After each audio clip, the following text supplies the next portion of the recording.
2, 1, go. Get behind the wheel, let's go. Grip the road, feel the flow. Thunder roaring, steel alive. Live this dream and drive.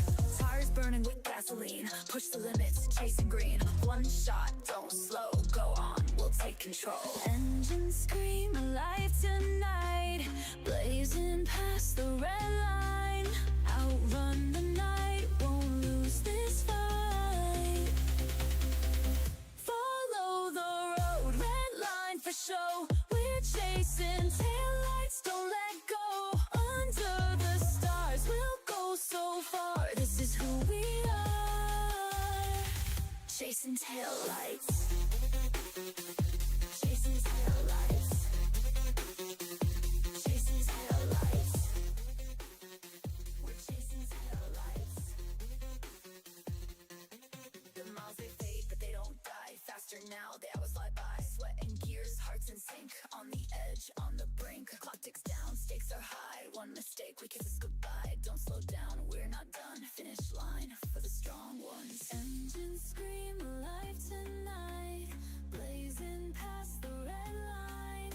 Outrun the night, won't lose this fight. Follow the road, red line for show. We're chasing taillights, don't let go. Under the stars, we'll go so far. This is who we are. Chasing taillights. We're chasing taillights.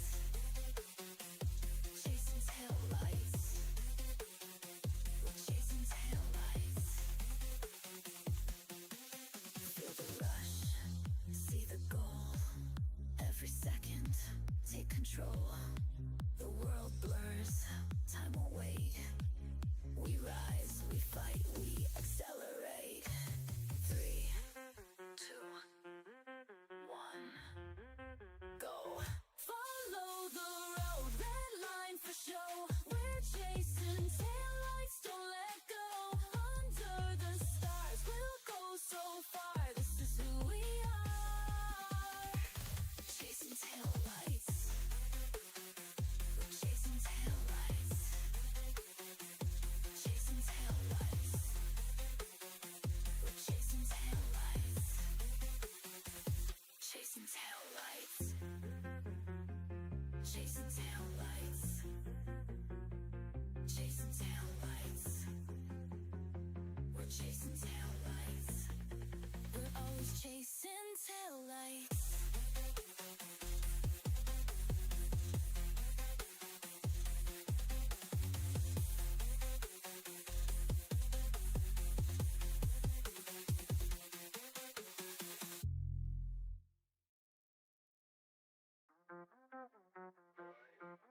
You ready? 3, 2, 1, go. Get behind the wheel, let's go. Grip the road, feel the flow. Thunder roaring, steel alive. Live this dream and drive. Tires burning with gasoline. Push the limits, chasing green. One shot, don't slow. Go on, we'll take control. Engines scream alive tonight. Blazing past the red line. Outrun the night, won't lose this fight. Follow the road, red line for show. We're chasing taillights, don't let go. Under the stars, we'll go so far. This is who we are. Chasing taillights. Chasing taillights. Chasing taillights. We're chasing taillights. The miles they fade, but they don't die. Faster now, the hours fly by. Sweat and gears, hearts in sync. On the edge, on the brink. Clock ticks down, stakes are high. One mistake, we kiss us goodbye. Don't slow down. It's a It's a brand new Monday. It's a brand new season. I welcome you all to our new mini British GT 2025 competition. And we arrive here at Donington Park. My name is Daan van Zutphen. I will be your lead commentator here today. Behind the screens for lovely broadcasting and Ted Edwards. And making its debut here at RCI is Adam Reed. Adam, co-commentator, welcome. Hello, it is going to be an absolutely fantastic day of racing here at Donington Park. Of course, a very, very exciting place to be. Evidently, one of the great circuits in the UK, just south of Derby. So for sure, just look out for our drivers around this wonderful 2.4-mile circuit. We can see qualifying has just begun for the GT3s because in our mini British GT 2025 season we drive with not only GT3s but also GT4s as well, as is tradition in the mini British GT here at RCI. And it's the first up are the GT3s. They get 11 minutes to qualify to get a proper lap time in, a good lap time on the board. And after those 11 minutes are finished, it is up for the GT4s to make their mark in qualifying at this beautiful Donington circuit. Andy Boardman currently driving in his Ferrari P8 so far, 8 tenths P9 now, 8 tenths off the leader, and with a few minutes to go, roughly 6 minutes left in the GT3 category for the GT3s. We can expect some changes happening. We have 19 GT3s, 19 GT4s, which makes us which is a 38 car field, which is amazing. 38 cars is going to be absolutely chaotic, especially at Donington Park. I can only hope for a good race, Adam.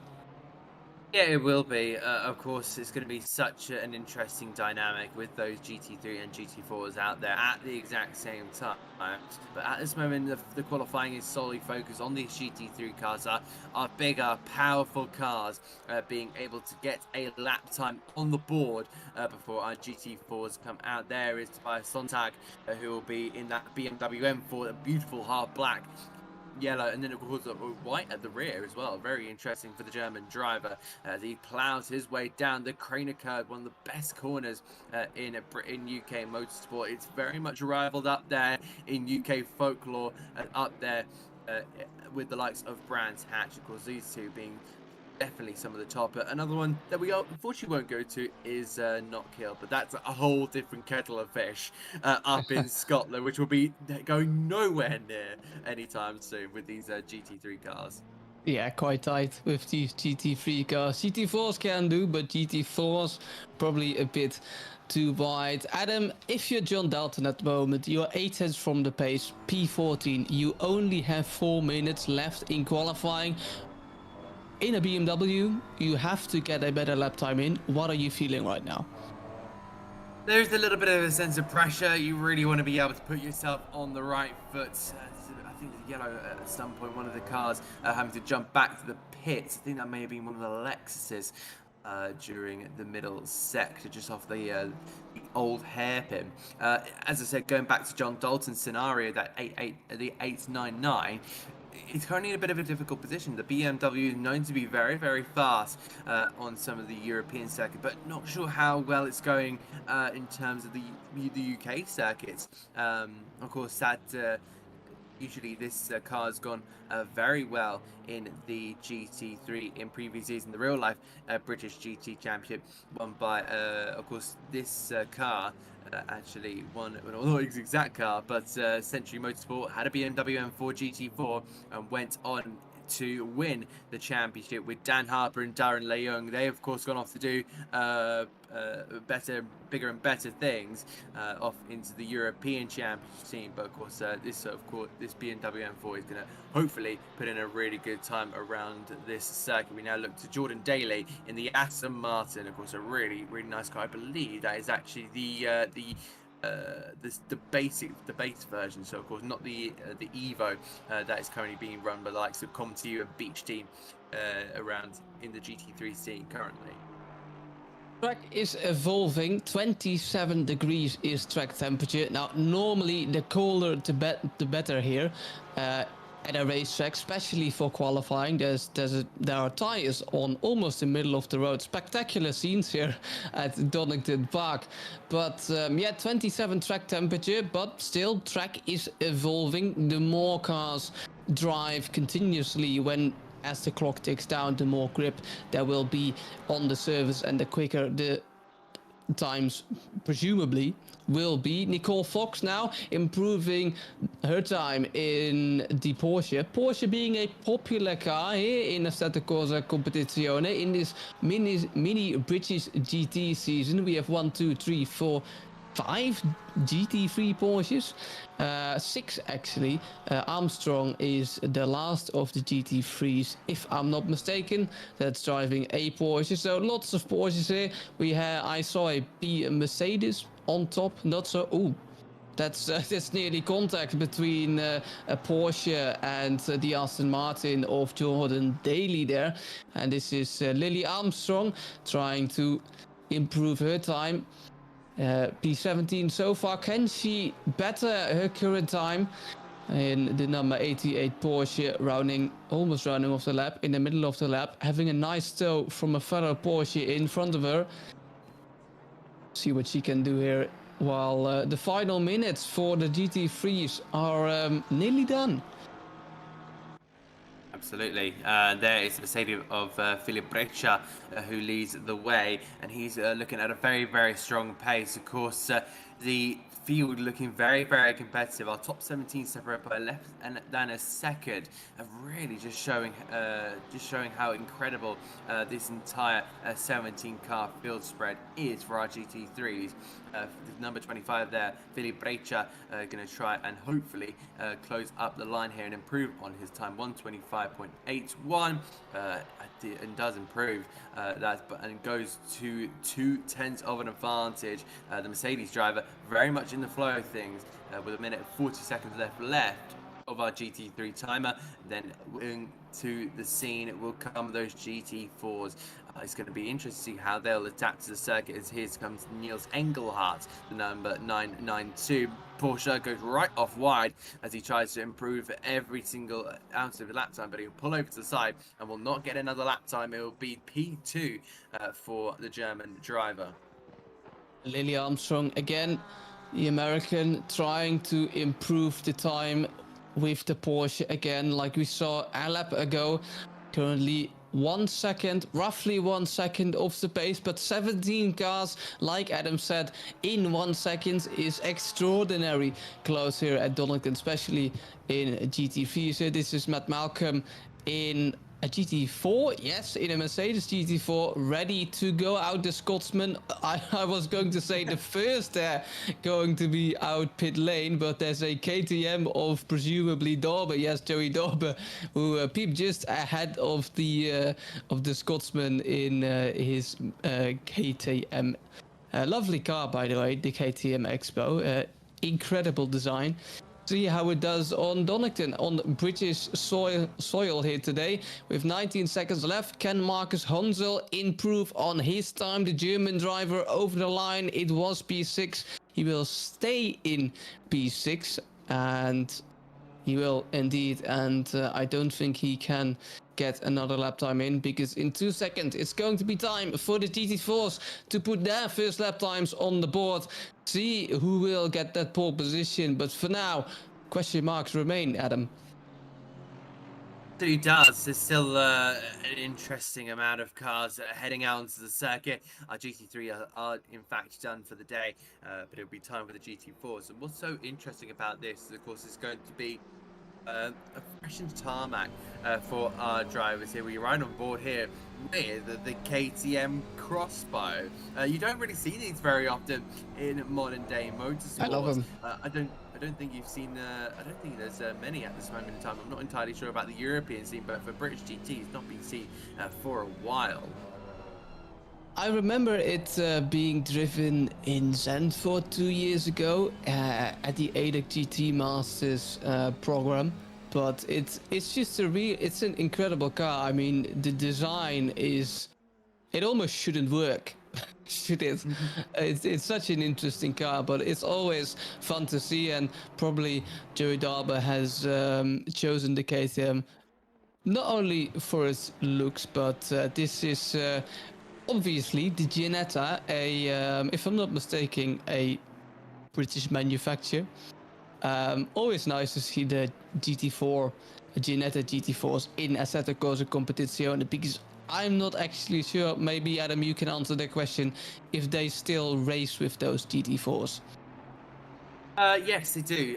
In the British GT Championship, the Ginettas still do really well. I definitely remember them being raced last season, but unfortunately, they're not one on the grid for this year's British GT Championship. But overall, they're a really, really good thing to be.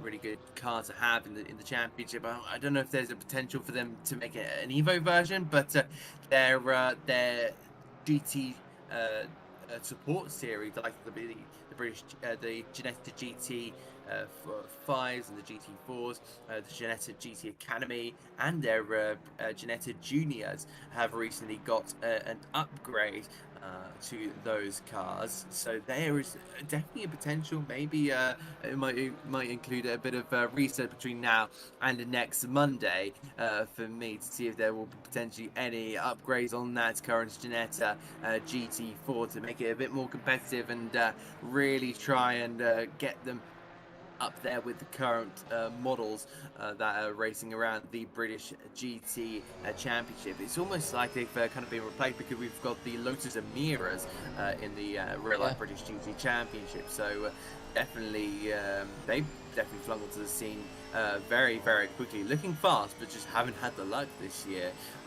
So those Ginettas will be a brilliant addition to this mini British GT Championship. These new Lotuses, they really are in there for the looks as well. Beautiful cars, if you ask me. This is the Belgian driver Thibaut Roskam. We switch over to Scottish driver Matt Malcolm, who we saw almost first out of pit lane, not quite, but currently on pole position, 8.9 seconds off the GT3, so roughly 8 seconds off GT3 pace, which is interesting to note here at Donington Park. Donington Park, 4 kilometers long, 15 turns, if I'm not mistaken. It's not really a small track, it's not really a big track either, but it's a lovely track with a lot of flat out driving as well. So interesting that these GT4s can quite confidently match up. I expected them to be slower, but currently Spoiler Skrillex in the KTM Expo on virtual pole position, on provisional pole position here in the GT4 category. And if you haven't done so already, we are streaming this on YouTube, but we're also streaming this on Twitch, if I'm not mistaken. In any case, we do have a Twitch channel, and if you haven't done already, our social media, especially Instagram, our Twitter, has gained enormous boosts over the last month, so be sure to check out our social media pages, because there will be a lot of highlights, not only from this race, but all of the races we have in the upcoming week. So be sure to check that out. Back to the action, back to the racing here. The qualifying for the GT4s. 5 minutes left, and it's still Joey Darber on pole position. Oh, well, I say still. It is still a KTM on pole position. Actually, Adam, surprised to see the KTM doing so well. I didn't expect the KTM to be doing too well. Of course, Skrillex is, of course, there. Third in class as well, to take that into consideration, because that is going to be an almighty position starting for the KTM drivers. Will Stevenson there in his wonderful Ginetta, absolutely shitting up, and that beautiful engine of the Ginetta. You're so on the limit through here in towards the uphill section. Really just trying to get every single ounce of performance on that. Now you're going in toward the blind right-hander. You just got to try and brake, and hopefully you got it right on that one. Oh, Will Stevenson there just about I think that was almost a corner cut. I wonder if that lap has been invalidated. I don't think there'll be any form of information, but we'll have to see if his position or time improved. But down in towards chicane, and if you have a look here on the right-hand side, you'll see that is a tyre stack that was once. It was. Yes, so that usually at Donington we get a tyre stack right on the inside of the second chicane, and so many times that it gets absolutely smacked over the course of a Donington Park weekend. That it starts breaking cars, and we saw this is not related to British GT, but in the British Touring Car Championship, we got a huge accident for Andrew Watson, where the car went sideways into that tire wall and broke his suspension, put it in the gravel trap that was straight on. So it was a little bit of a danger. Still a few complaints about it, but that tire barrier does have to be there to avoid any form of cuts, which I'm pretty sure our driver will be taking very much big advantage of. Meanwhile, we do have our Ginetto Stevenson going up to P1, so that lap did not get invalidated. He has gone to pole position provisionally. Just about to say, we always talk about a commentator's curse, but let's talk about some commentator's luck. We've talked about the Ginetta, we've talked about the KTM, we haven't talked about any other car, and look, they're filling the top 3 spots. So maybe as commentators we bring a little luck to the table as well. But still, 2 minutes and 30 seconds remain in this qualifying session, so I could also speak too soon here. Mike Redford in his McLaren GT4 trying to improve his time. Maybe he can get a top 3 position in this qualifying session anytime soon. Joey Darber half a second up currently. Can he reclaim that pole position then with 2 minutes to go? There isn't a lot of time to improve. Joey Darber 7.9 seconds to the GT3 pole, and his best lap time now is a 1:33.7, and that's roughly 3/10 faster than Will Stevenson in the Ginetta. So that's going to be very hard to beat. Martin Lorenk, late joiner here in the Chevrolet, and lovely diversity of car manufacturers in this GT4 field. Martin Lorenk, very wide line there into the last turn. See if he can get a proper lap time on the board over the line there. Over the main straight, it was P36 and invalidated, and so Martin Lorenk has to do it all over again. Yellow flags somewhere in the lap. Oh, we still have 1 minute and 23 seconds left, so I'm curious again what everyone will do. Again, track is evolving, so the track has really probably peaked around here. Everybody, if you're the last to cross the line here in this qualifying session, the chances that you can get a better lap time are, mathematically speaking, track-wise, better than in the earlier stages. This is currently Raphael Hull in his Porsche down towards the old hairpin. Big elevation change there, but Adam, maybe you can better take it away. Absolutely. It's going to be a really interesting end to this qualifying session. A minute left on the table. I believe that Stevenson is going to be the first driver to cross the line after the checker flag falls. So it will be, it looks like Jackson in the 99 Mercedes.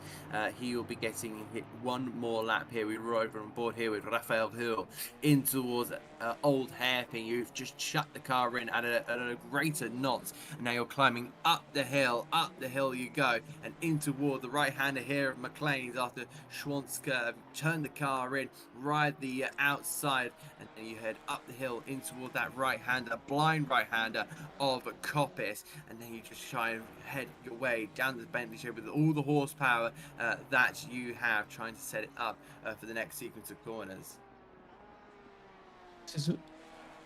Will Stevenson, Martin Lorenk in P4, finishing in P4 after he didn't join the session, this qualifying session too early. Will Stevenson, can he reclaim his pole position? He needs to find A couple of tenths, no one's improving those so far as we wait for everyone to cross the line in this first qualifying session of the first round of this mini British GT season. Track temperature is 27 degrees, so it stagnated really since minute 17. And Will Stevenson again trying to find these last couple of tenths. And you find, oh, the tire barrier is even more in the middle now. And Will Stevenson avoiding that tire barrier in his Ginetta 108. And see if he can squeeze something out of that Ginetta. It has to be done in the last section here. Coming out of Melbourne hairpin. And now through the last turn, exiting the last turn. Can he get pole position? Can he improve his time? At least Will Stevenson doesn't improve his time. And then, because of it, slots in P2 in the GT4 category, P19 overall. This is your GT3 order. P1 is for Breccia, P2 is for Engelhard, P3 is for Nico Kumpu, followed by Catalan, followed by Pedowski, Honzel, Howling, Nicole Fox, Andy Boardman in P9, Sontag, rounds off the top 10, Shipson in P11, followed by Dalton, Daly, Kalle, Jackson, Calatayud, Armstrong, and Texiera is your final GT3 qualifying. And that's very interesting. Shipston having the fastest sector 1 here, despite being in P11. That's how competitive the GT3 field is here. Adam, who's in it? What's the starting order for GT4? Well, it's going to be Dorba in his KTM Expo, followed by Stevenson with Skrillex in the other KTM. Then it's going to be Lorek in his Chevrolet Camaro, the 171. How interesting is that going to be? He's going to be in fourth. How far can he make it? Then it'll be Huel in his Porsche, followed by Redford and with Matt Malcolm there in the number 199 Mercedes in 8th place. The 5th row for the GT4s will be Roskam and Manso in the Chevrolet and BMW respectively. Then it'll be Jackson, followed by Ardenek, the 2 Mercedes, the 99 ahead of the 49 with Phillips in the AMR V8 Advantage GT4, the number 20. Then it's going to be Ackerman ahead of Hossman with Foster, Kelly, Herrera, rounding off the grid. So it'll be a KTM sandwich for the GT4 as we look at the scenic views of the Donington Park circuit. So many incredible races have happened here in British GT and plenty of other races that this wonderful circuit holds, as I say, just south of Derby, up in the Midlands. That is exactly what the chicane usually look like, but of course that tyre barrier got moved drastically throughout qualifying. 18 cars in both categories, which means we have a total of 36 cars on the grid. And that's not the only thing. We also have a split 2 for the mini British GT. So if you're feeling racy, not this week, but perhaps next round, then I think you can still sign up for our split 2. And yeah, let's see what happens in Split 2. Quite curious how the manufacturers will rank up there. If you're not aware with how this works, especially in this mini British GT series, we at RCI, we have our own BOP rules for the GT3 category. But the GT4 category, they use the BOP rules of Low Fuel Motorsports. So we have 2 different BOPs, but they are both 2 custom BOPs. Speaking race-wise, given we're almost going to start with the race, we will race at 50% of the normal race length we have in real life. We will apply 3 different race formats. We have a 1-hour race format, 1 hour and 30 minutes, and 2 times 30 minutes. Today, we will race only quite a lot actually, 1 hour. So 1 hour of racing at Donington Park. At Silverstone, we will have 1 hour and 30 minutes. At Alton Park, we will have 2 times 30 minutes, and so on really in the calendar. Speaking of the calendar, we will have 7 rounds here. So it will be 7 Mondays of racing. Lovely to see. And after that, the season sadly ends. But we will also, as I only see now, we will start at Donington Park and we will end at Donington Park as well.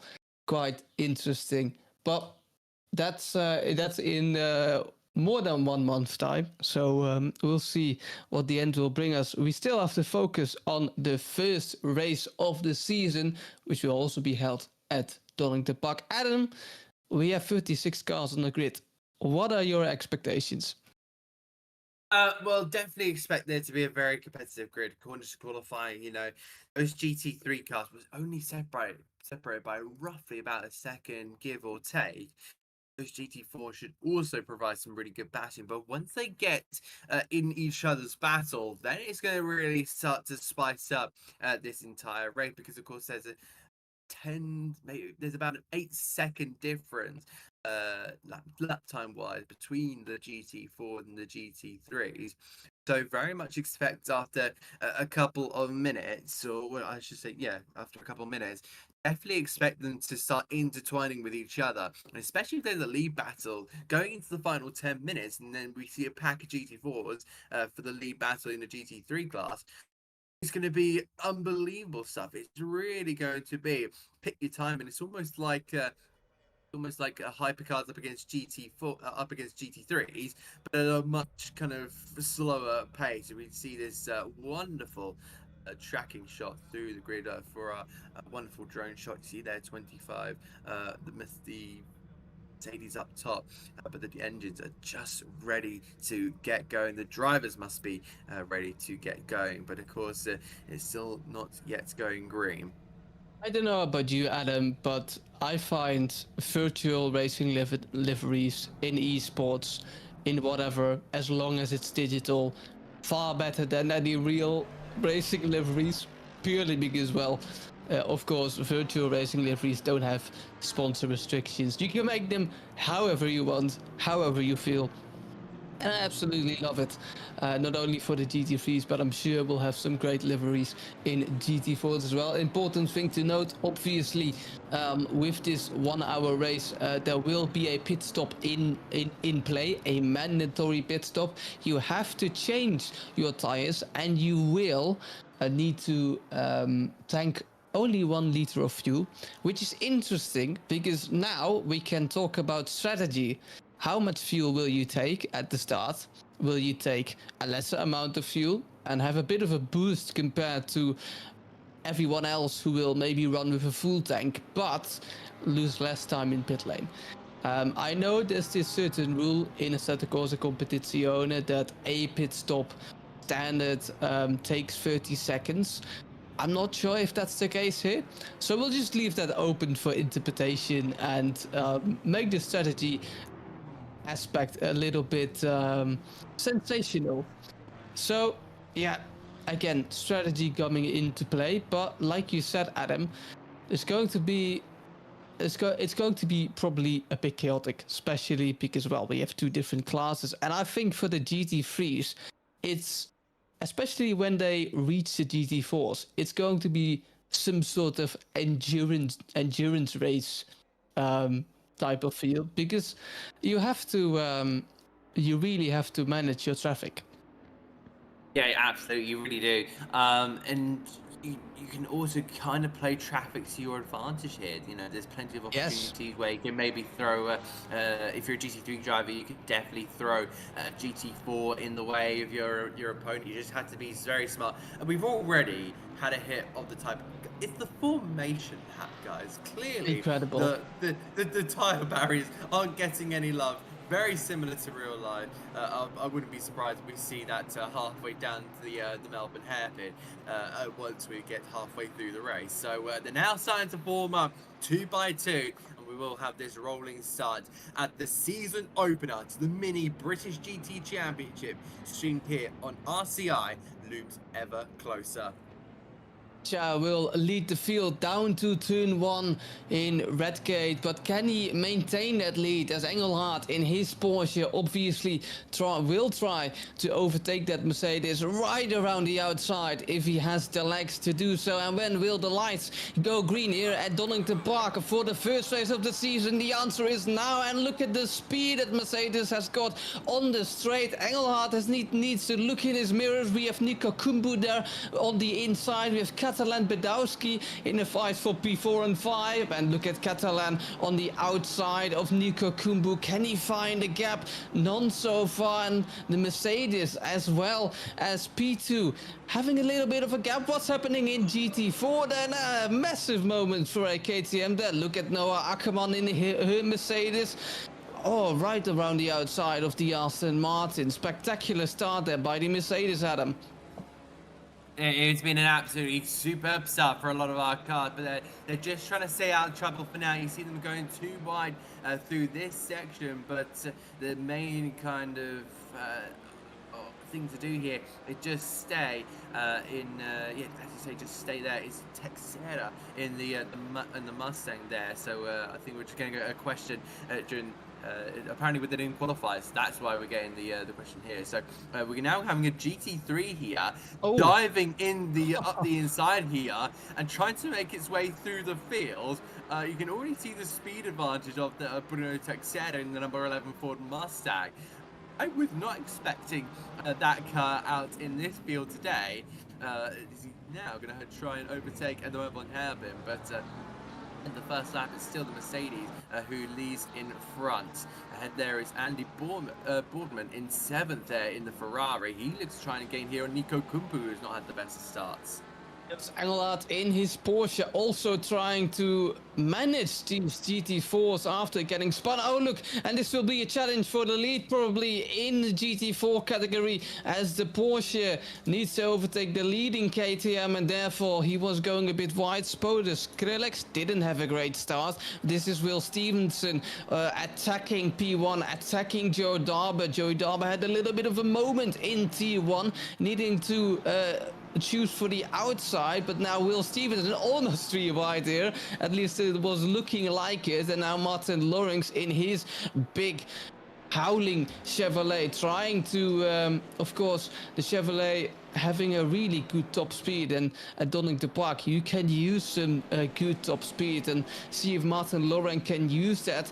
McLaren, Ginetta in the fight. We have Redford trying to overtake as well. Andy Portman, who was just P7, now trying to get P5 there from Nico Kumpu in the McLaren. Andy Portman in that Ferrari seems to have the legs at the start, seems to be confident at the start, showing himself in the rear mirrors of Nico Kumpu. But so far it remains a quiet start, if I may say, for the GT3s at least. Well, not if you're Bruno Teixeira. He needs to navigate all those GT4s. He needs to navigate the GT4, or I think that is Roscom in the... No, that's actually... That wasn't... yes, it's Mike Redford in the McLaren. And now Luke Martin Lorenk in his Chevrolet needs to watch out, because there's another American manufacturer called a Ford in his rearview mirror. And look, the Ford not making the life of every GT4 here easy, but extending the gap between P2 and P1 in the respective GT4 class. Also, now let's see. You can see what it's done to Bruno Teixeira, because he's now fallen over, close. I want to say close to 11 seconds behind the rear of that GT3 field. So he's going to have to now do a whole chase and hope that there is something that can happen up ahead. I don't believe we have safety cars. I'm not sure we have full course yellows either in this race. But it looks like Philippe Brechera is now starting to feel a little bit of pressure. It looks like Catalan is going with him for now.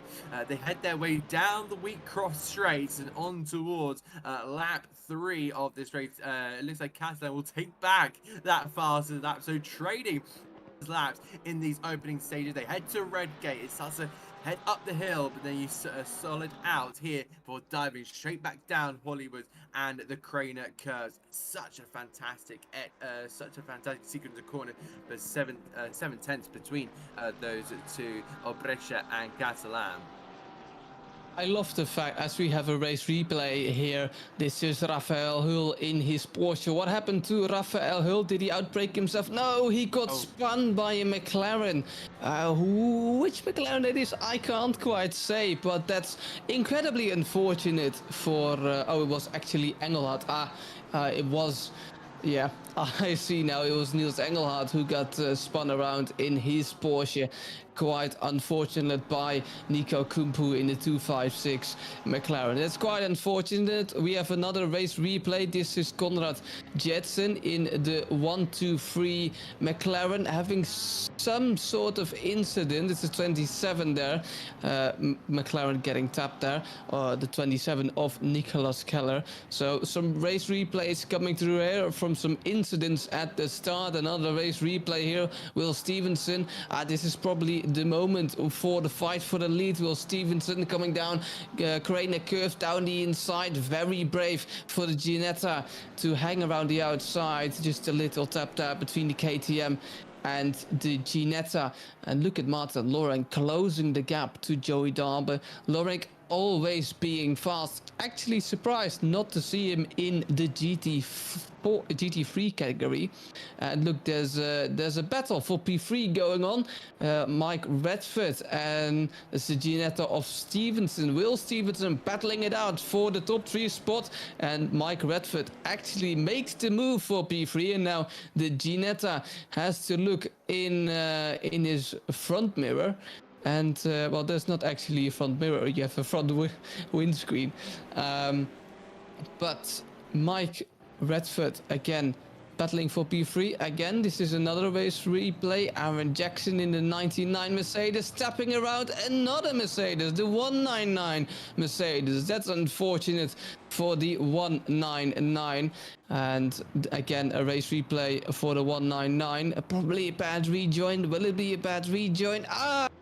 And and that's chaos after a bad rejoin, really, Adam. Yeah, looks like we do have one of the Matt Malcolm. It is Matt Malcolm. You're right there in the pit lane, and he is coming to retire his Mercedes in a dismal day for him. That's not exactly how you want to start your season. No, it's not. But knowing Matt Malcolm, he'll come back from this and he'll just get on with it again in round 2, and perhaps things will look better to him. Matt Malcolm wasn't too slow, especially not in the beginning stages of qualifying. So I'm sure we'll see more of the Scotsman, Joey Darby here. Around the outside. This is the battle for the lead. Martin Lorenk taking over that lead, and Joey Darby getting overtaken by the Chevrolet GT4. And now Martin Lorenk is in the lead of this GT4 race session. Actually, that's the 199. It's actually Matt Malcolm not retiring from the race, just having his pit stop, perhaps. Oh, he hasn't done his pit stop because the pit window it hasn't opened yet. You can see the one at the bottom left, still behind Matt Malcolm's lane and Matt Malcolm's name. And that's why he hasn't done his pit stop yet. So Matt Malcolm, well, he was last. He will probably stay last for the remainder of this race. Andy Boardman, who was doing a great job in P6 at the start of this race, now has fallen back down to P7. Can he overtake Nico Kumpu anytime soon? But he also needs to worry about John Dalton in the BMW just behind him, and see if this can maybe spice up the race a little. It's of course Donington Park. It's quite a fast track in the beginning. Then at the later stages, at the end of the track, you have a few hairpins. The overtaking opportunities increase. So at the beginning of the lap, you won't see a lot of overtakes. Raphael again at the end of the lap, and look, the Porsche of Raphael Hull stepping aside a bit there as we have another race replay. This is the actual overtake. Look, Raphael Hull getting caught by the curb, and that's a sensational save. Is really, really lucky to get away with that. He was on the edge of a disaster there. This is Eric Arnek, who is defending here from the KTM behind him. The 21 up against the 49. The power over the line. That's 29th in the overall standings, but I believe that is roughly almost the top 10 there for the GT4 class. Running a little bit wide there. There goes the 19. There goes Guerrera, and unfortunately for him, he's going to have to drop like so down a place here. And I think we're going to get a replay of that one. Yeah, you just see he drops it right on the grass. And once you get on that grass, there is no coming back from that. It will just spin up the tires, and there will be zero grip to react with. So that's why they always say, stay on the back stuff. The key memento for that one. Meanwhile, we look back at the GT3 battle here at Jake Howland, the German in the 621. He's chasing down the McLaren of Nico Kumbu. I felt it's been on the back for the majority of this race. Well, we've only had 10 minutes, so yeah, I'd say for the 10 minutes, he's kind of been on the back foot here. He's kind of lost contact with the likes of the leading two, and he's now 1.3 seconds behind Honzel in his BMW. He's now coming with pressure from behind. Andy Boardman is going to want to try and go through in his Ferrari 296 GT3, but I wonder at what point is that, and I don't know if you saw that at the top of the picture. That is the GT4 battle, so we're now starting to get this opportunity and looming moment of the GT3s going into the GT4 battle. Meanwhile, Andy Boardman is going to look up the inside there of the Porsche. I think maybe actually he's on the defensive. No, he's gone past it. My error on that one. He has gone through on the Porsche. Brilliant move there by Andy Boardman, and he'll move up and try and look to overtake Nico Kumbu himself. Basically saying to Jake Howling, if you can't pass that McLaren, I'll do it myself. Like you said, Adam, we haven't really seen a lot of side-by-side racing with GT3s and GT4s, but here they come. Philip Breccia clearing the first GT4 out of his way, now needing to clear the other train of GT4s coming his way around the outside there of Starkey's Bridge, and now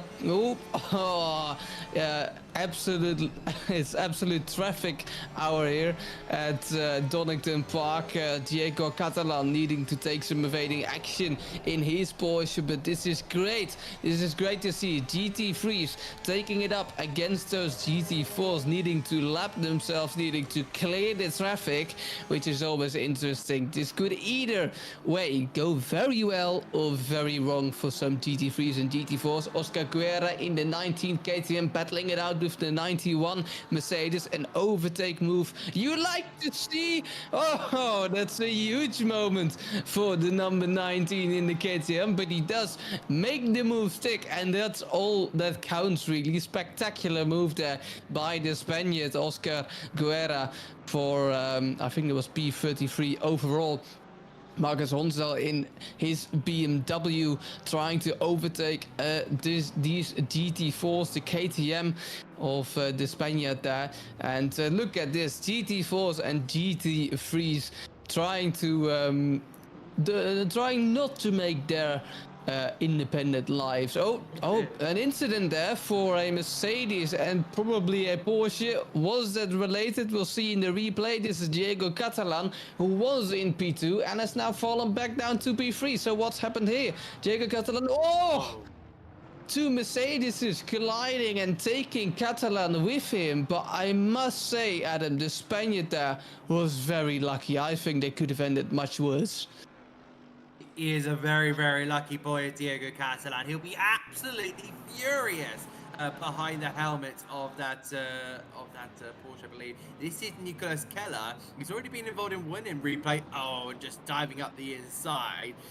That's not the greatest move there in GT racing. It was just a bit of a door bash on that one.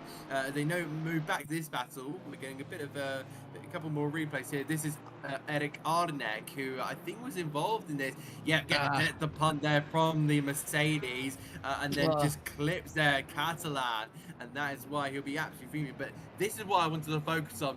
Everyone is just involved in each other. Look at the map on the right hand side.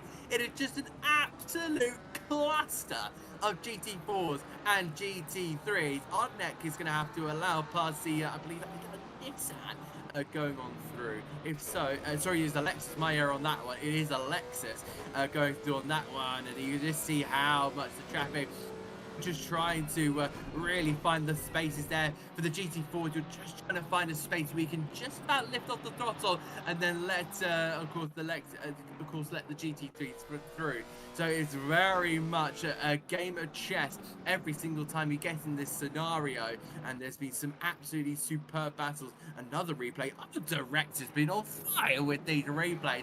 It's Andy Boardman this time around, and contact. Oh, it's so unfortunate. Wow, Boardman taking, of course, the Mercedes, I believe, and a McLaren as well, and he's having a look up the inside of the GT4s already. Madness here at Donington Park, and it's only the season opener. 5-second time penalty for the 2.56. 10 seconds. And it looks like it is going to double up. It's going to double up, and that's going to be Nico Kumpu. Nico Kumpu in 5th place there. So he's obviously been involved in some issues, as well as Bruno Teixeira. And this is probably why, because they're all involved in each other's battle. Pure GT racing. Nico Kumpu, of course, getting involved at an incident at the start there. Probably that's why he got a 10 seconds. And look at this, GT4s going wide, trying to avoid the GT3s. GT3s trying to avoid the GT3s. Look at the absolute chaos here down the main straight at Donington Park. We have 3 wide going into turn 1, 2 wide GT3s, 1 GT3, GT4 around the outside. It's absolute calamity. It's chaos here at Donington Park, and this is pure British GT racing. This is something you love to see. This is going to be the race replay for Nico Kumpu, why he has received a 10-second time penalty.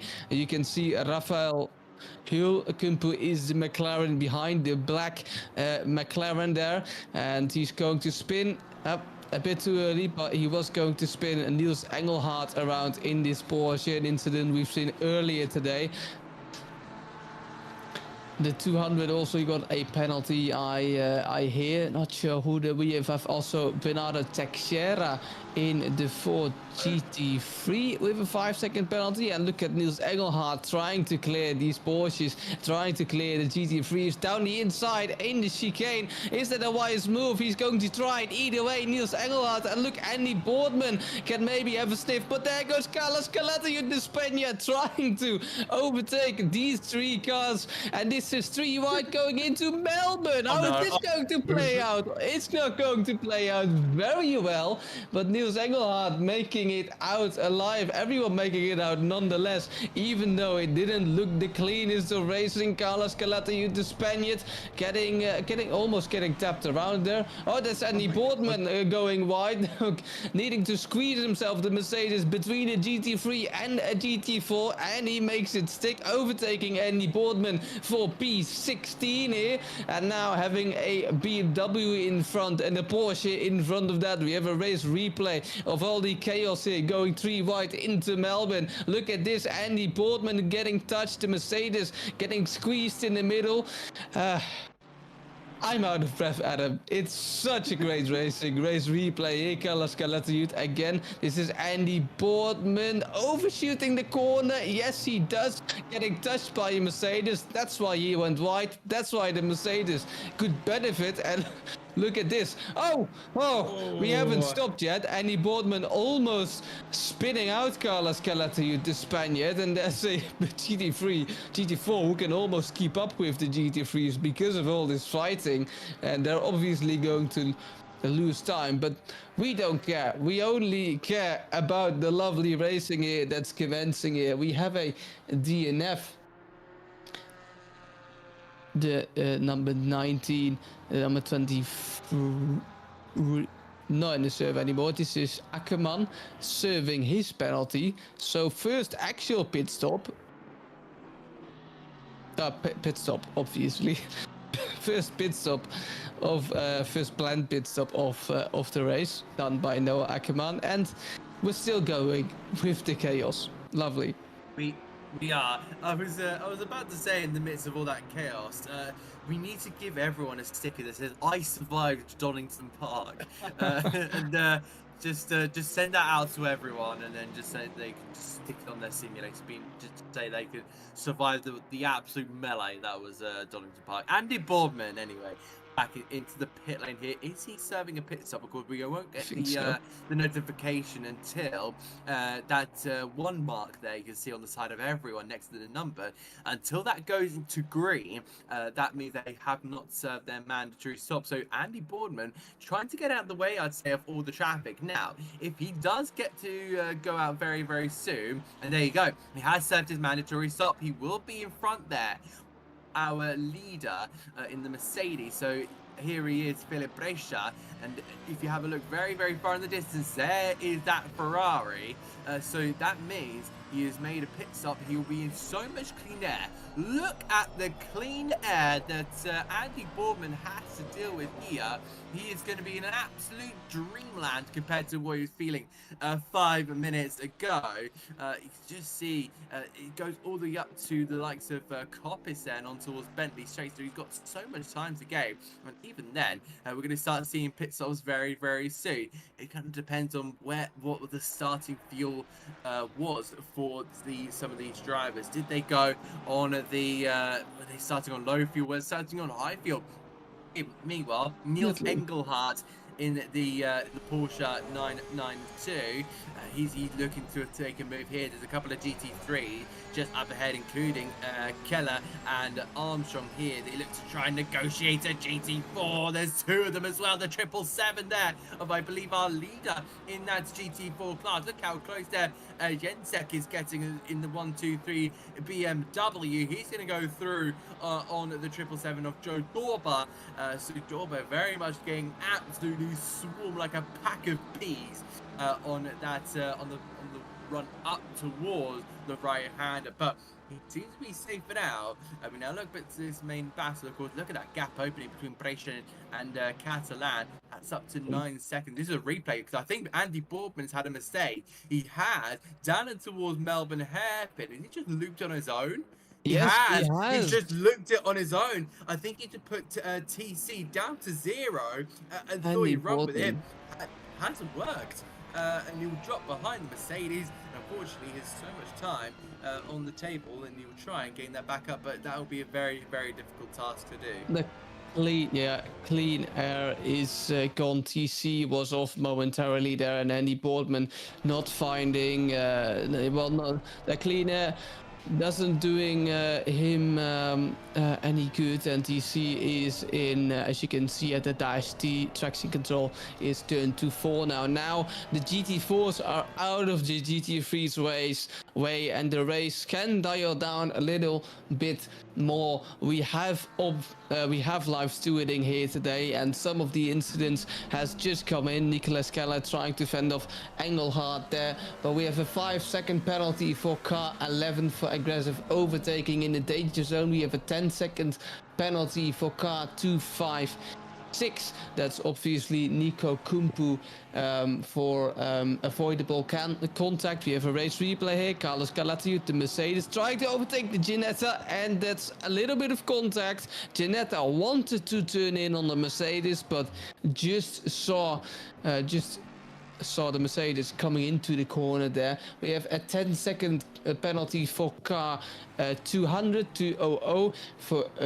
for multiple avoidable contacts, and we have a few minor contacts. We have a few hard racing, but no further penalties. Live stewarding doing their job, but I'm sure they'll have a lot to catch up, because especially with the GT3s and the GT4 Mangle just now, they definitely have their hands full, their plate full of incidents they have to go to. Spoda Skrillex, currently the 200, who got a 10-second penalty. This is Joel Kelly. He is in the number 91 Mercedes. Has he already cleared his pit stop? Yeah, he just did. He just cleared his pit stop. Joe Kelly, and getting overtaken by a Chevrolet. Carlos Calatayud, the Spaniard, coming in.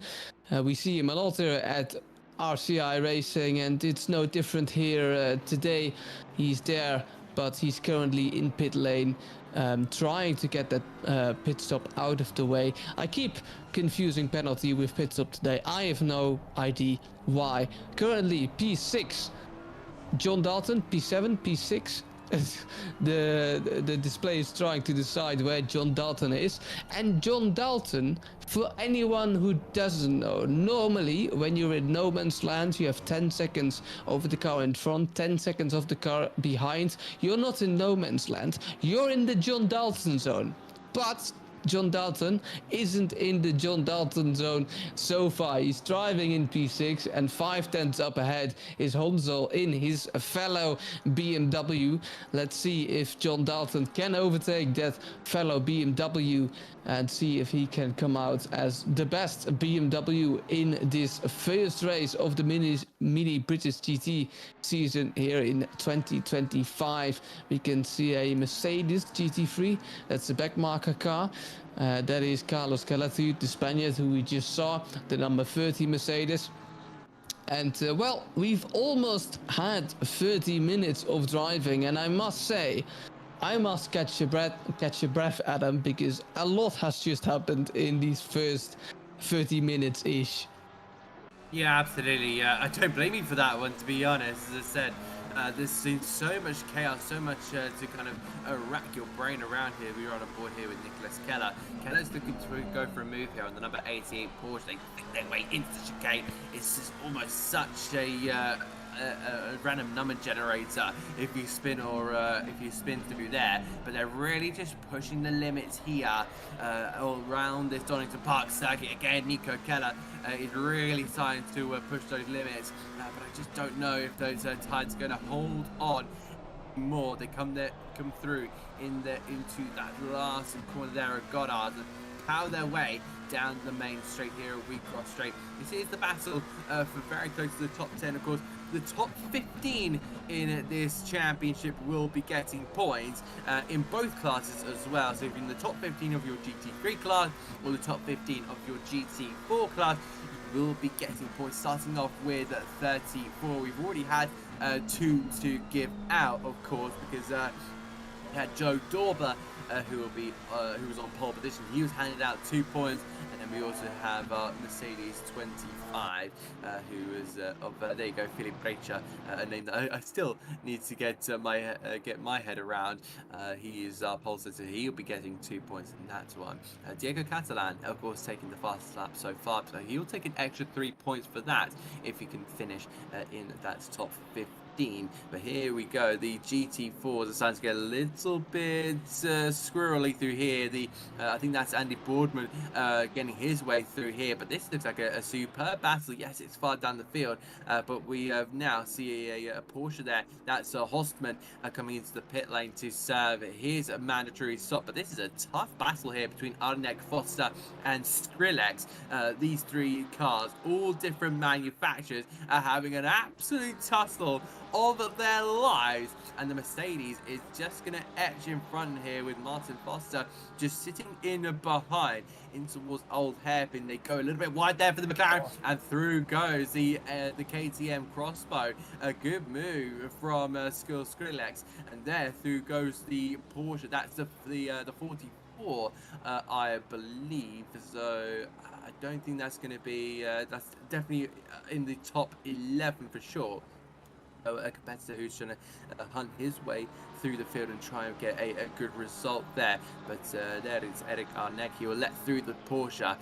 We now start to see ourselves almost halfway into the opening round of the Mini British GT Championship here for Racing Club International. You can see us on YouTube or Twitch, and of course you can follow us on all our social medias. Meanwhile, our current leader in the GT4 class, Martin Lorek, the Czech driver for RCI Esports, currently going really well in his Chevrolet as he runs his race at this moment in time, looking a little bit lonely for now, but of course he'll have a ton of GT3s starting to approach him. Rafael Hull now in the pits, as well as Phillips and else. So the Ginetta, the Aston Martin, the Porsche, all through in here. Now we're starting to get a whole host of cars. The pit lane, of course, is now starting to fill up with all of these GT3 cars. It's going to be important to be on your marks, because it's very, very easy to overshoot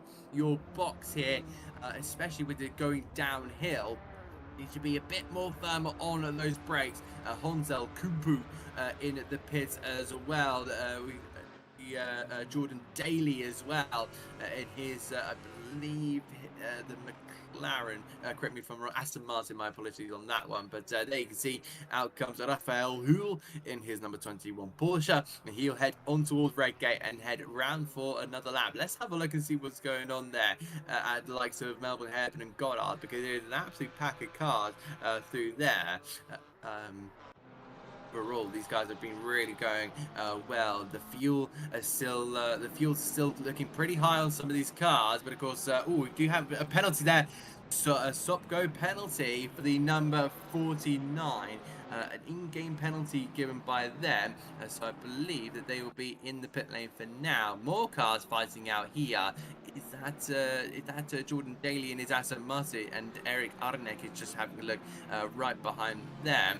So a couple of fresh pitters coming here. It seems like the GT4s are more reluctant to pit here compared to our GT3s, and there you can see now our GT3s have decided to come in there. Bruno Teixeira in the sole Ford Mustang. Meanwhile, Philip Brechera is still out there just circulating the circuit, whilst these nearest rivals, if you want to call them that, the two Porsches of Diego Catalan and Martin Badowski. Both Porsches still sitting in there, and you can see how many of them are starting to come in. The Lexus of Shipton is also in as well, so they'll be looking to just tick off that mandatory stop, maybe try and undercut on Philippe Brescia, especially if he gets held up by all this traffic.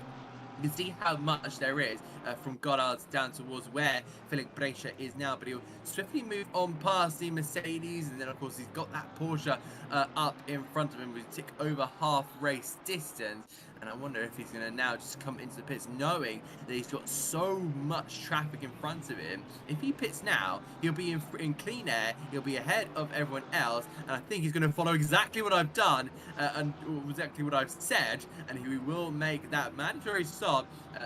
Someone who is so used to GT3 racing knows exactly what he's doing, and his experience is very much paying off every single time. And a stop-go penalty there, it looks like, for the number 44 here. I wonder if I can see that on our screen.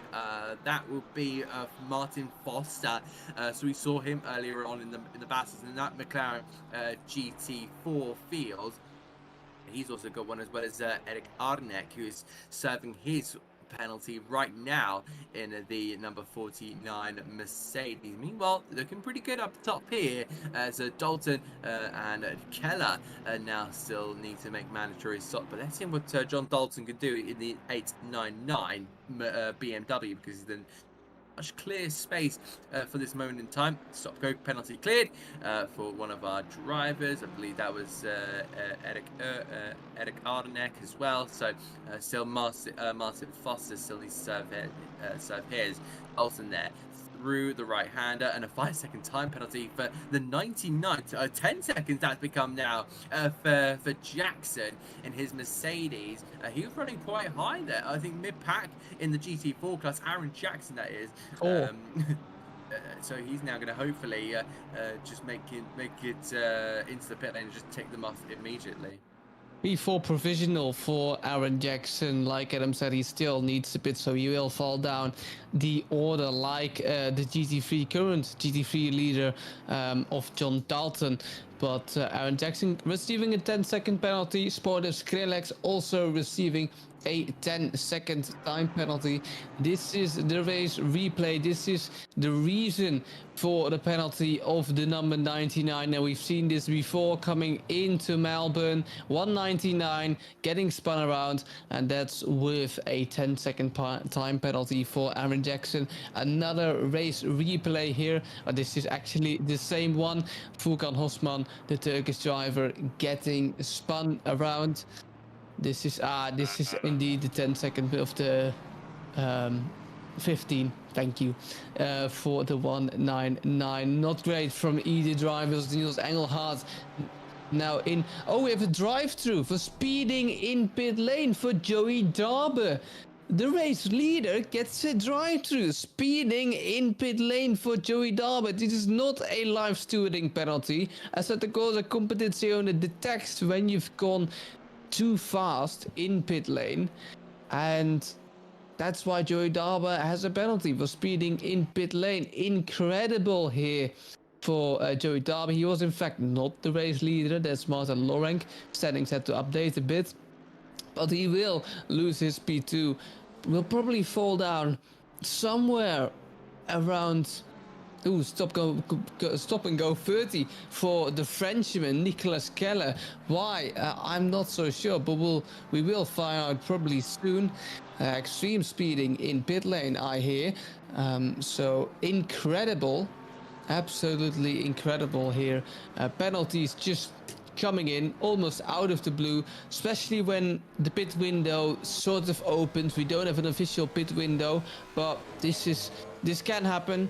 Drivers making errors in pit lane, so it's a hazard. No, there is no pit window, but there will be some sort of pit window for some drivers. They think, all right, now is the time to pit, and then most of the GT3s will come in. Tom Shipson trying to fend off, I think that is the McLaren of Nico Kumpu. Yes, indeed, Nico Kumpu had a penalty, has now cleared that penalty, and is currently driving in P8, trying to get his way back up to the field as he goes wide in the last corner. Needs to defend from Sontag again, but gets the exit speed, gets the traction down, Nico Kumpu. And this is Tom Shipston. Look, Tom Shipston, and there's I think that's actually Darber serving his penalty there, but Tom Shipston needing to avoid Joe Darber needs to take an alternative route into turn 1 as the GT3 and the GT4 battle commence. Once again, it's going to get scrappy here. And see what is Nicolas Keller again serving his penalty. And we have spoken about penalties. I'm just going to name them now because we have had a lot of penalties. A 10-second car for car 99, avoidable contact. A 15-second penalty for car 199, like we saw. A 5-second car for number 30, overtake with contact. And we have some warnings. We have a 15-second penalty for car number 23 for avoidable contact.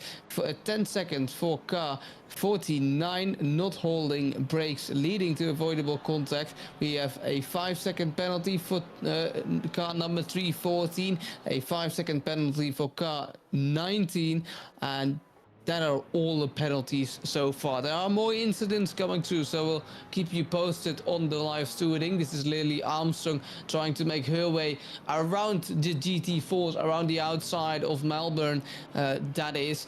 And in the Porsche, this is, I think she's coming up to Joey Darber now.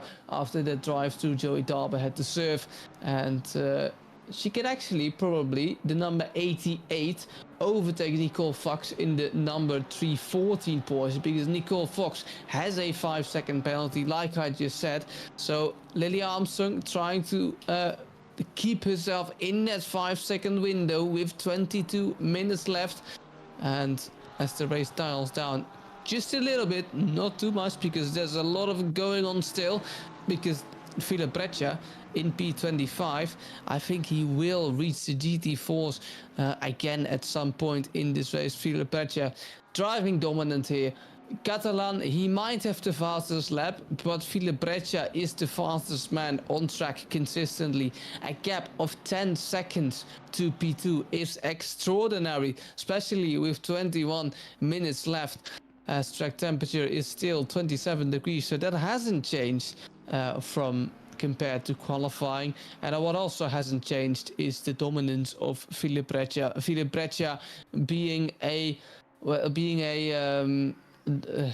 wow, my English is really leaving me here, but Philip Breccia, known by the RCI community, and we see Philip Breccia in a lot of races, and this is Catalan was 8 tenths quicker, I hear. So that's going to be interesting. Maybe some strategy play with fuel has come in play. So we'll see if Diego Catalan can close the gap. 9.6 seconds anyway. Philip Breccio, we'll see more of him.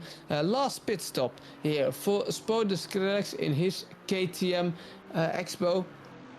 Currently falling down the order. It's going to be interesting to see where he will end up in this GT4 field. It will be, absolutely, yeah. Of course, Spoda Skrillex has been quite off, I think, this race. But, there's still plenty of races to kind of get your championship back on track. But as you see there, he's now making his way out the pits. Oh, is that a penalty? It is. He's now got a 30-second stop-go penalty just as he left the pit. He's released that pit limiter button too early, has Spoda Skrillex, and he's now going to come back into the pit lane and redo that all over again. It is going to be pain, more pain for Spoda Skrillex, and he'll probably drop all the way down to say 30 seconds. So not only a couple of places, but it still hurts nonetheless. I think that might also take him maybe outside of the top 15 of the GT4 field. I'd have to double check on that one, because we've also got Lodek there, 19th overall, first in the class as well. So he's definitely going to be on for a win if he can continue the pace that he's currently going at. He's in for a really good shot of the win here. 9.8 seconds as well. He's carrying on. I really didn't expect to see a Chevrolet Camaro the top of the GT4 standings when I first woke up this morning, but here we are. We're in a position now where we're seeing some of the less familiar British GT cars out in the lead. Oh, that's a bit of a lock up there from Martin Lorek. But he's still working his way around the circuit. I wonder if he's going to take his foot off the gas a little bit. He's got a 10-second advantage there to Will Stevenson, so he doesn't have to take any risk. He can just go round and maybe just over a half a second slower than what Stevenson's doing, and he can still carry on with the lead. Oh, that was a big save there from our Porsche behind. I believe that would have been the 314 of Fox there in P11. But there you go, Nicole Fox for the next round racing team. The 341 will go straight past the Chevrolet Camaros. It looks like it's starting to get a little bit darker here at Donington Park, but of course we have we don't have a no weather change. We won't have any rain here today at Donington Park. I must predict, because this is a British GT season, we will definitely have some rain throughout the season. I can only predict, but I'm quite certain, because the weather here in the Netherlands is quite similar to the weather in the UK, and from what I've heard, it's not spectacular. So we'll probably see some more rain through the season, but indeed, the clouds are getting darker, and well, at least a little bit dark, which maybe will help to improve track temperature, because like I said in qualifying, the lower track temperature, the faster cars can drive on the circuit, the more grip you will have on the surface. We have a 5-second penalty for 296. We have a drive-through for track limits for Jordan Daly. It's not something you want to see if you're Jordan Daly in the Aston Martin, but it happens. Especially apparently in Donington Park, can be quite track limit sensitive. And Jordan Daly coming in now to serve the drive-through. He will fall down, probably back to what's it going to be? Probably P15. Carlos Caletio has a 14.9 second gap to Andy Portman, so probably somewhere around P15, maybe P14 if Jordan Daly is lucky. He will avoid the GT4s, which are coming through the last turn now. I misspoke. There are the GT4s. That is the race leader, I think, and the P2 then of the Mercedes, the 90. No, that can't be. The Mercedes of the 91 can't be in the lead. Nope. indeed, it isn't. Martin Lorenk is in P2, Will Stevenson still in P2. Jordan Daly, anyways, serving his drive through there. The 197 Aston Martin, not having the best of races here at Donington Park, but we'll see him back for the second ride. And maybe Jordan Daly can then get a spot in the top 10. Who knows? Who will definitely... I hope I'm not commentating cursing Philip Breccia now, but he will probably win the race. Although, the Spaniard of Catalan, he's closing in. The gap a few laps ago was 9 seconds. It's now 7.8 seconds. So this may be something with traffic management. Obviously, GT4s will still get in the way. Look, Philip Breccia now, speaking of GT4s, he will receive a lot of those GT4s, while Diego Catalan can really drive in clean air. And so he will gain a lot of time on the leader if Breccia can't get those GT4s cleared away quickly. And with 40 minutes and 50 seconds left, a lot can still happen with the GT3 category, with the GT4 category. So we'll just wait to find out. But field is dialing down a little bit more, although, like I said, the race is definitely not finished. And some point I wanted to talk about earlier, I don't know about you, Adam, but I absolutely love the fact that the GT3s look kind of huge when you're a GT4. I didn't expect it to be this crazy, but when you're a GT4 and you see a GT3 approaching just now, it's absolutely terrifying. Absolutely, you really do feel that moment. I've seen a couple of onboard before of a lower class field getting approached by a GT3, and they honestly come up so quickly on you. Just wanted to mention the 314 of Nicole Fox getting a 20-second penalty and then a try-through penalty, so track limits coming into effect there. 2 penalties there for the number 200.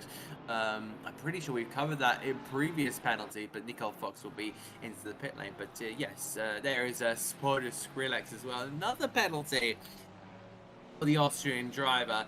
A super unfortunate day, but I'm sure there will be plenty of opportunities to potentially come back in future round. But yeah, as I say, those GT4s, GT3s come back so quickly. This is Martin Foster down in toward the hairpin. Oh, and Skrillex. Oh, wow. So that is, of course, that was not intentional. That was Skrillex basically going for a move, and then last minute thinking, I'm not making this corner. I will hit him at this rate. I'm going to turn out of it, and unfortunately, by turning across the corner, he then goes smack into the back of the McLaren, and that will be so unfortunate there for Skrillex. I'm sure he'll be head on his hands saying, this has not been my day. But you can really see how those GT3 and GT4s, the Catalan, there in just behind in the background there, he's looking at gaining on this battle between Thibaut Roscan and seems to be Manso as well.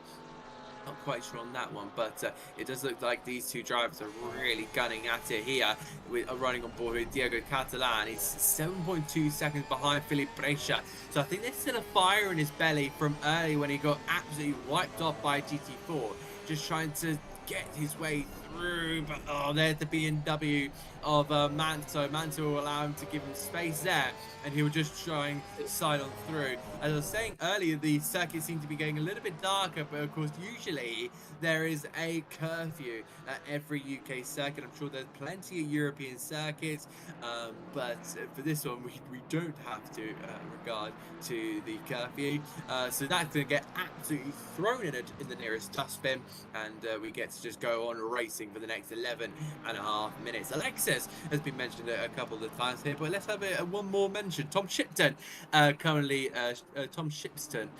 in P8 there, just behind Nico Kumpu, who's in a little bit of a tussle. There's the potential here they can maybe finish in the top 5, maybe even top 6, but it will have to be very smart with his management of the GT4s. You'll see the Mercedes just in front there, looking at seeing if there's an opportunity, if there is a space just big enough for a Lexus GT3 number 60 to see if we can just pop that car inside and maybe make a move here. Nico Kumpu has not had the best of races here.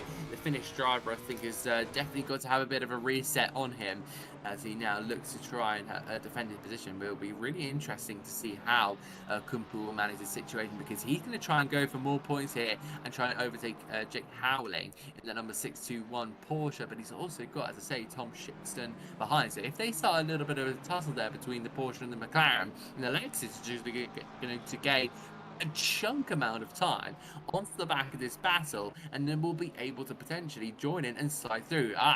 See what I see? It's a couple of GT4s. 5-second time penalty for the number 27. So that's going to be Keller in the McLaren, and that's going to be a second one. So I think the same thing potentially at one of the corners for our McLaren GT3 driver, and he has not had the best of times. Let's have a look at a replay. And I just wonder if it's going to be the exact same thing. It is the classic Melbourne tap round on that one. Ooh, almost went into the back of the, almost had the Porsche going to the back there with him as well.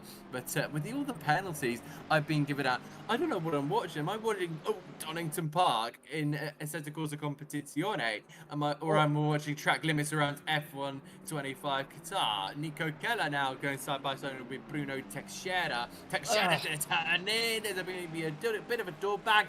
That's okay. That's within the racing rules. It's a bit of argy-bargy racing is the best one. But here come Philip Brescia. And if he gets involved in this too much, he's going to find himself with the wrath of Diego Catalan. Of course, blue flags will be out there. That doesn't mean the single-seater term of the way there's a faster car behind you. It means there is a faster car behind him. You don't have to let him through necessarily. But of course, luckily, haven't seen any form of deliberate holding up when there has been a blue flag. Because I think there will be Stewart's getting involved in that one. But where is Catalan in this one? 6.6 seconds. So he's in a little bit of free air, but he's really trying to push on there. As the KTM takes a munch full of grass. We move on to the final 8 minutes and 40 minutes of this race here at Donington. It's been an absolute thriller down in towards throughout this race, but we have another replay, and then I'll pass it back on to Dan, who I'm sure has been eager to say something here. But here is Jensen, Conrad Jensen. He's diving up the inside of a GT4, almost bullies out the Mercedes. And Dan, this has been an absolute thriller to our season opener. Conrad Jensen not having just going a little bit wide there, perhaps. This is a battle between Engelhardt and Armstrong. Both of the Porsches going neck on neck and not leaving each other an inch to play with. But Lily Armstrong currently holding off the Porsche of Engelhardt in the 992 and gets the better traction down as well. Lily Armstrong in P10. See if Engelhardt can come back here. Engelhardt, look at that braking, tries to come back, tries to perhaps scare Lily Armstrong to see I'm dominant on the brakes, I'm still here, as they overtake a Porsche Cayman, the Porsche GT4. And Niels Engelhardt, look at his confidence on the brakes Niels Engelhardt has, as they now need to avoid an Aston Martin GT4. Beautiful view here of the back end of that number 88 Porsche as they approach the Ginetta GT4. Niels Engelhardt really close to the back of that Porsche here, as they can't quite lap the Ginetta before the corner that was. And can Niels Engelhardt overtake that position in P11 currently? But the gap is widening just a little bit, just so slightly. 5-second penalty, and there goes Niels Engelhardt down the inside of Melbourne. Can he get the move already done before Melbourne? No. Look at that. Lily Armstrong has the better line. Can she stick around the outside? Yes, she can. Can she get the traction down? No. Niels Engelhardt gets the move done outside of Melbourne. Armstrong trying it around the outside. Is that possible? Yes, it is, but it doesn't work this time for Lily Armstrong as they approach more GT4s. And Niels Engelhardt getting the better of that Porsche. Lily Armstrong, that's just not the line you want to take, needing to Lily Armstrong actually is a controller driver, I hear from our beautiful Ted Edwards. So that's very impressive nonetheless. But Lily Armstrong just not having the confidence on the brakes. Maybe it's the controller, but for Lily Armstrong, perhaps a better setup could help, which could be provided by our lovely partner, Coach Dave Delta. And while you're at it, you can also upgrade your setup, your simulator setup, provided by Moser Racing, our beautiful sim rig partners, Moser Racing. As we can see, Spoder Skrillex now going a bit wide. But continuing with our lovely partners, we obviously have IMB Racewear for all your racewear and maybe even sim racing gloves. We also have a beautiful partnership with Motorsport UK Esports and Greenman Gaming for all your racing or sim racing and PC equipment as well. Back to the action then. Noah Ackerman, the American driver, currently in P30, having a drive-through. So a lot more of penalties have just come around. Let's see if I can find any more. Yes, we have a 10-second penalty for car number 27.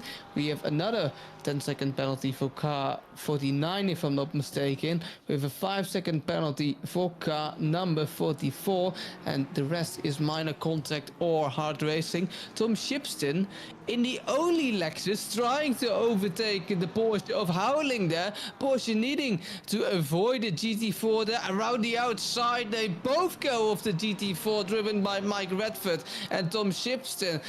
He can make some profit of the mistake the Porsche just made, the mistake of Howling. Howling didn't have it easy overtaking a GT4 that didn't make his life easy and therefore gets overtaken. This is Jake Howling. And down the inside, Howling goes, and that's Joey Darby in the 777 car, and that's also why the Lexus found its way in front of the Porsche of Howling. This is Mike Redford in his McLaren. Luke Howling tries to go by Mike Redford, is too impatient a little bit.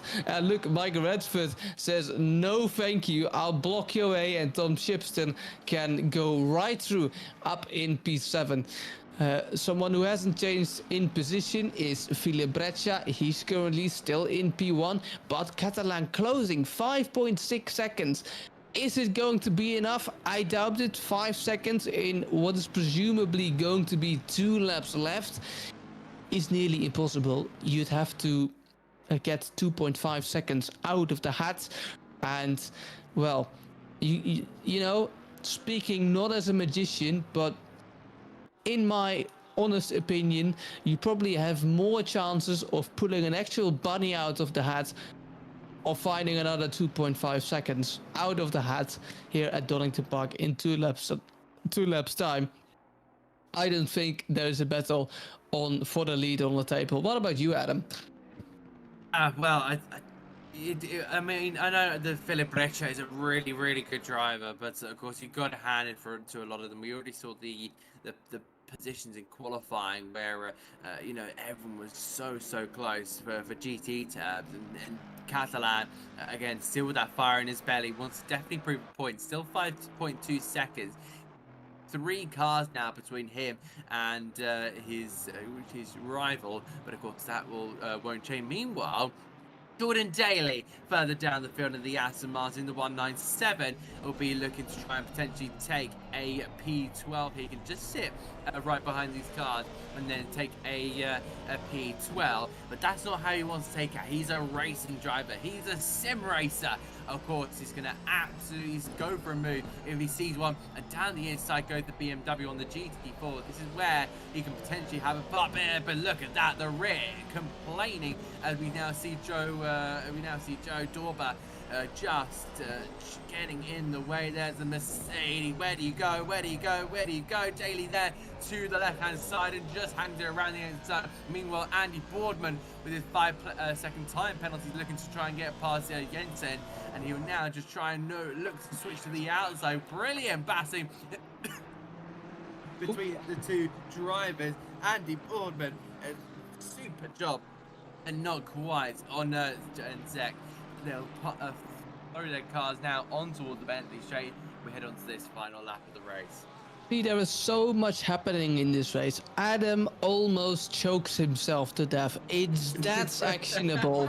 It's fantastic. This first season, this first race of the mini British GT, and we almost had a casualty. Andy Portman, that is a GT4 of Mike Redford, and that is the GT4 of Martin Foster, finding himself on the gravel, which is very special here at Donington Park, but finding himself at the gravel nonetheless. Jordan Daly, fierce driver, aggressive driver, had a drive through, now trying to make his way past Andy Boardman. He will have to place nonetheless because Andy Boardman has a 5-second penalty. He will also have the place of Jetsen because he has a 10-second penalty. Spoken about penalties, Howling just got a 10-second penalty which will demote him if it stays like this to P10, but the leader is almost coming across the line. Philip Breccia, he qualified on pole position. He began this race on pole position, and lights to flag victory it will be for Philip Breccia. Philip Breccia wins the first race of the mini British GT season dominantly, and see if he can do it next time again in round 2. And Catalan hard fought P2 for the Spaniard. Marco Badowski in P3. We haven't seen Marco Badowski all race long, but yet there he is on the podium spot. And Martin Lorenk is already celebrating the driver in the Chevrolet Camaro because he knows it. He's going to win this race. Look at him. He's just doing it on purpose now. He's having the best time of his life, and rightfully so. Martin Lorenk, 20-second lead. Absolute dominance, even more dominance than our winner in the GT3 category.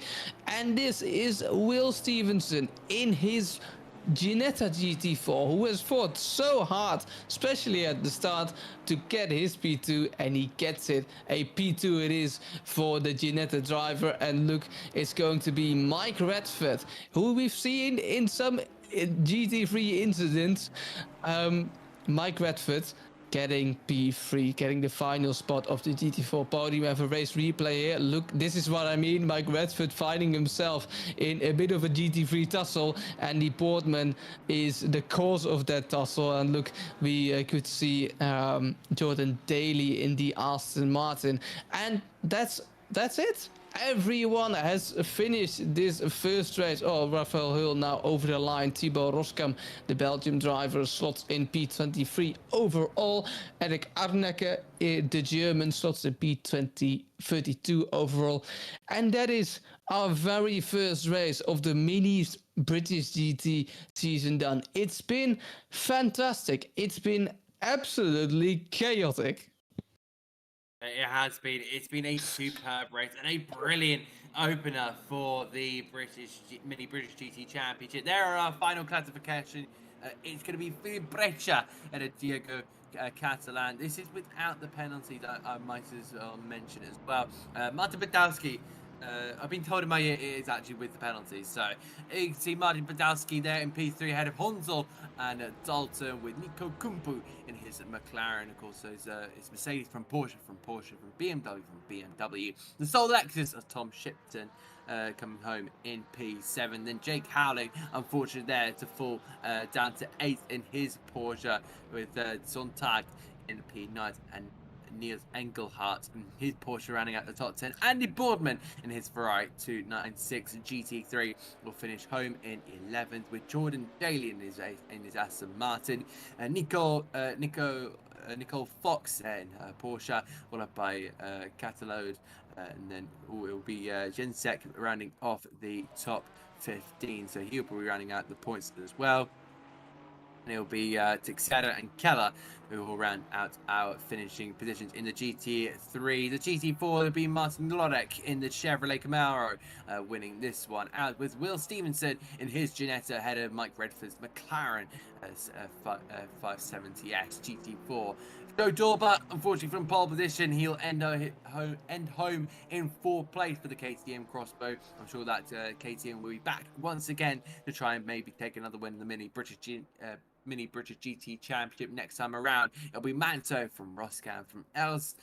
Phillips with Hull and Aaron Jackson in the top 10 for Mercedes, with Hlossman there in P11, followed by Ackerman, and then Skrillex taking a points finish there for the KTM, followed with the two remaining points finishes taken up by the two Mercedes AMG GT4s of Kelly and Els Arneck, with Martin Foster then P16, and then Gurrea in its 17th, and Matt Malcolm, an early retirement in this race, only did 4 laps before putting the car back into the garage. But what a superb race we've had around here at Donington Park. Dad, I don't know about you, but I'm ready for the next one. When is it? Well, a very good question, Adam. The next one of our beautiful mini British GT season. It's obviously at Silverstone, and it's next week on Monday, like we will have for the remainder of the season, every Monday from now on until July of 21st. We will have a Monday race. But you might think, Dan, is that all for week 24 racing at RCI? No, of course not. We still have some other races this week, like the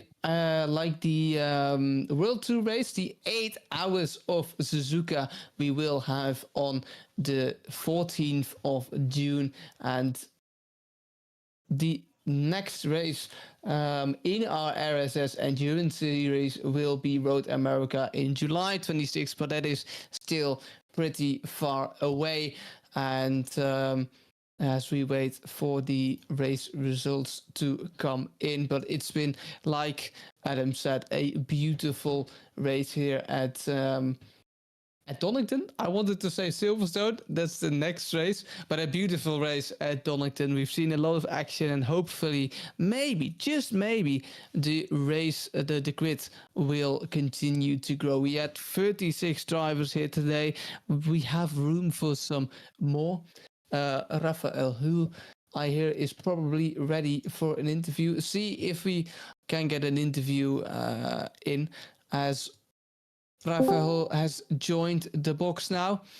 Raphael Hull, your first mini British GT race is complete. Talk us through it. How did it go, Raphael? A bit messy, I think, as you've seen. Yeah, lots of traffic. First lap chaos, of course, is everything you want from a nice race.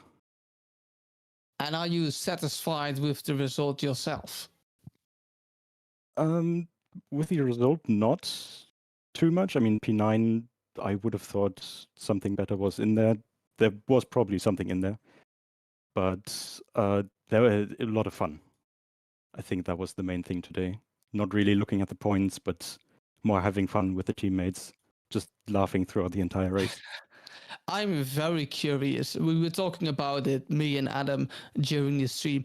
How terrifying is it to have a lot of like 10 GT3 cars in your rear view mirror, needing to look in your rear view mirror constantly? How terrifying is that? Less terrifying than you think, maybe, because I wasn't looking in the rear view all that much. I was more looking at the front because there was like just a grape of GT3s, GT4s, everything all together in a second, and 3 wide forward. You don't know what's happening in front. It's exciting. Exciting it was for us as well. And well, I hope we have an exciting race in round 2 again next week. Thank you, Raphael. Thank you. Next up is GT4 as well, Mike Redford. I think that was quite an exciting race, Mike. How about you? Yeah, it definitely was. I'm glad it worked out the way it did. Unfortunate that it came from a few other people's mistakes, but you have to take them where they come, don't you? Really enjoyed that. It's nice to be one of the only McLarens in the split as well. Definitely. I think you are actually the only McLaren driver in the top 10 in the GT4 category. That's P3 on your name. Are you satisfied with a P3? Yeah, definitely. I was, after the way that the first stint kind of established itself, I was getting ready for a P4 or 5. I was waiting for Roscam or Urs to catch me up, but Roscam dropped back from about 2 seconds to 8 seconds after the first lot of GT3s had gone through. So I don't know if I was just handling the traffic better or if he had an issue. I'm not sure, but I was good to see the number a lot bigger after you've had like 5 minutes of just focusing on what's in front of you. And before handing you off, I obviously have a co-commentator next to me who I almost forget. Adam, do you have a question for Mike? I wanted to kind of look at more of the future rounds. Of course, Silverstone is going to be the next round, the longest circuit that we have on the British GT calendar. How you think you're going to fare around there? It's a whole different kettle of fish compared to Donington. Yeah, it's a lot wider, which should help with the GT3 getting pie. Very thin track today. I had a few tight, close calls, but yeah, I'm hoping my McLaren can stretch its legs at Silverstone because very power sensitive track. Some of the KTM's and Ginettas around me might struggle, so I'm looking forward to that. Well, we are looking forward to Spa and round 2, of course, as well. Enjoy your beautiful race results, Mike. And let's see if you can do it again in round 2 next week. Thank you, Mike. Thank you. Cheers, guys. The next one is, if I'm not mistaken, a very successful Ginetta driver, P2 in the Ginetta in the GT4 category. Will, talk us through that race. It was just interesting, let's put it that way. The start was good fun. And then just, not enough pace and got a little bit fortunate to take P2 with Dorber's drive-through. But just, kept it clean. Not too much of an thrilling race, to be honest. Me and Adam were wondering, we spoke about Ginetta GT4 early on the stream. What are the strengths of that Ginetta GT4 and what are the weaknesses? Well, it's great through the corners and not so great on the straights. I was losing a couple of tenths to 3 tenths on the McLaren every straight, pretty much, or at least the back straight. And so, it was really difficult to pass once you got past. And Adam, go ahead. Yeah, I was going to kind of ask about Silverstone because, of course, that's going to be the next track. Is this going to be a one where you just try and go get the best result you possibly can? Because the strengths and weaknesses you spoke about, I'm sure we may be in maybe not quite in the realms of possibility for this one. Would you agree on this one? Yeah, for Silverstone and Spa are the ones I'm most kind of terrified about, just because I know that the straight line speed isn't going to be there, and they're 2 tracks with quite a lot of long straights, and so it's going to be a bit of a struggle. I'm more looking forward to like Snetterton and Alton Park, but I think Silverstone's going to be a little bit of a struggle. I don't think I'll be appearing on the podium without a little bit of fortune. Of course, you've got. I'll kind of ask. I'll ask a second question. Get my confidence boost in there. Of course, if you've got a really good result today, you've kind of kicked your championship off in a really, really positive form. Is it going to be down to a bit of luck to try and continue this, or is it, how are you going to potentially mount a championship challenge in this one if there not? I think it's going to be a struggle to try and challenge for the championship, especially if Martin's as quick as he was today. I think it's just going to be about using those smaller short races of 30 minutes to try and have as much of an advantage. I mean, the Ginetta is very quick around some of the tracks. It's just going to be a little bit lackluster in the long straights, but we'll see how it goes. Awesome. Over to you, Dan. That is all from Adam. It is all from me, but I hope to see more from you, Will, next round. You can only hope for another P2 here at Silverstone. So again, good luck to you, Will, and we'll hope to see you next time. Perfect. Thank you very much, guys. Now from our P2 in GT4, we will go to the winner in GT4. A winner that is not shy of winning. and he isn't too familiar with losing. Martin Loring, congratulations. Hello. Hi. Thank you. Martin, walk us through that. Walk us through that race. It looked like a walk in the park. I mean, the race was itself fun, especially the start where we had the fights with the other GT4s. It was a bit hectic, obviously, with some GT3s coming through the field after incidents or not attending the quali. Me myself, I almost missed the quali because, yeah, well, it's my classic to just like appear on the last possible occasion. Um, yeah, I wasn't really comfy with the Camaro after a long time because I think last time I did race with it was like 6 months like back. Maybe actually the 3-hour Donington here on RCI. So I was not really comfy with it because I didn't practice. But I had the setup, so I was like finding myself. But in the second half, I found the pace, found the correct braking points, and the style of like drifting through the corners. So yeah, it was good. But the first laps with the guys like battles, it was nice. With Joe, with Marcus, with William, was fun. It was really good. I enjoyed it. Right, Adam, over to you. Of course. First of all, congratulations, a brilliant win. Thank you. How was it trying to manage the race? Of course, there's so much chaos. I think it may calm down a little bit more in Silverstone, but how do you think those two will compare? I mean, always like on Donington, even like single class, when you, for example, like approach the slower drivers, it's hectic. Now, and in this multi-class, it's extremely hectic. It's fun, but it's fun for me. It's fun because it's the part of the racing. Obviously, like sense here, touch is there. I was lucky to get without any touch, get out from it. But yeah, sometimes like you need to watch the mirrors a little bit more than you should, because otherwise you would like end up in the barrier. It happened to me like I don't know 3-4 times, but nothing like major.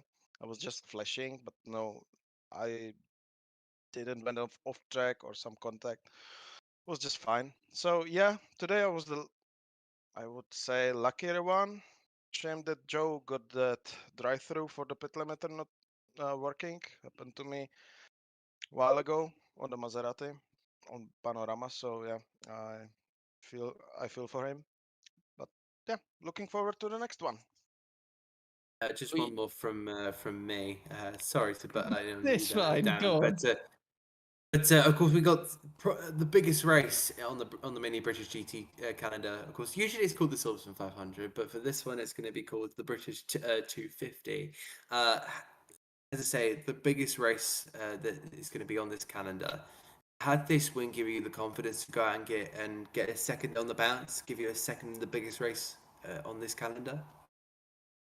I'm looking forward to it because except like Snetterton, I would say, all the tracks are my kind of my favorite. The Donington is one of, if not the most favorite track in the ACC, and Silverstone, I have many laps there and many experience, so I think I could put it in my advantage. So yeah, I'm looking forward to it, to that race, the longer one. Sure. So thank you so much for your time. Back to you, Dan. Yeah, thank you, Martin. We hope to see you next race again and see if you can keep up your win streak now. I will try definitely. Okay, thank you. Bye, boys. All right. Take Good care. luck. From one race winner, we go to the other race winner. Philip Breccia won in the GT3 category quite dominantly, as well as we see the Split 2 highlights of our mini British GT season here on display, because we don't have one split, we have two splits. But now our attention goes to Philip Breccia. Philip, congratulations. Hello everyone, thank you. It was pretty tough race today. It was tough. given you've won by quite a margin, what was so tough about the race? Probably behaving of the car in the second stint. First stint was quite okay with the AMG, but in the second stint it was pain. Pure pain. For some reason, my AMG transferred into 4A8 Ferrari on 1.8 page. And yeah, that was something in the chicane. And so you talk about the handling of the car. Is that something you can fix for the next round in Silverstone? Now you may be used to the Mercedes a bit more. Probably my pure skill issue in this race because I was quite off pace, but yeah, still win it. So yeah, I'm happy, but I don't like Silverstone, to be honest. It's not one of my favorite tracks. So let's see what I can do there. Over to Adam. Just wanted to, first of all, I'll start it off by saying congratulations, a fantastic win on your part. Let's go back to qualifying because, of course, Donington's such a tricky circuit to get right. What do you need to get a good qualifying lap like yours around the circuit? Probably absolute send into the chicane. The chicane is probably the most important thing on this circuit. And also the right exit from the hairpins, which is also quite important. Yeah, I think that's everything because I think these three are the most important ones. Of course, you said that Silverstone wasn't quite for you. But what circuits are you looking forward to on this mini British GT calendar? Because of course, after this we head off to, I believe it's Alton Park, then we go off to Spa-Francorchamps, then we have I believe it's Stettin, then off the Brands Hatch, and then return to Donington. What one do you think is going to suit you, and which one are you looking forward to? Definitely Brands Hatch. I love that track. I love it with AMG. It's quite fun there. And I would like to race on Spa, but I'm not at home that date, so that's quite a shame for me because I like the track with AMG. But yeah. Thank you so much for your time. You've now got me fist pumping after saying my local home circuit, Brands Hatch, a personal favourite of mine as well. So back to you, Dan. I mean, that's all for me as well. I wish you good luck for the championship, and see, even though Silverstone isn't your best circuit, if you can still win. Good luck in the next race, Philip. Yeah, thank you. See you guys. All right, those are all the interviews, and we can catch your breath now as we are about to show the results of Split 2. We see some action of Split 2 here in front of us. Les Stevenson just lapping some GT4s. And yeah, Split 2 providing a lot of action. 22 drivers, as we can see, as we will see the Split 2 results in quite a bit, as we see some lovely scenery of this beautiful track. Yes, these are the race results of Split 2. Les Stevenson claimed the win in the GT3 category. Les Stevenson doing a fantastic job. Riffel had the fastest lap in P2. Lloyd finishes in P3, last of the podium finishes. We have Lundqvist in P4, Joksen in P5, Partes in P6, followed by Watts, Whithall, Galoa, and Pizza Racer finishes in P10. Then obviously we still have the GT4 category. Callum Kerrigan winning the GT4 category, followed by Peter Vaga, followed by Phil Malta, Crimson, Ailey, Wijnen, Turbly, Low, and Doobie finishes off the field in Split 2 as the last GT4 driver. What a race we have had. What a race we have had in Split 2, and we can't wait to get maybe an even better race in round 2, which will be driven again at Silverstone. We're going to close the stream off now. I thank Ted Edwards for the beautiful stream. Thank you, Adam, for being such a great co-commentator on your debut here.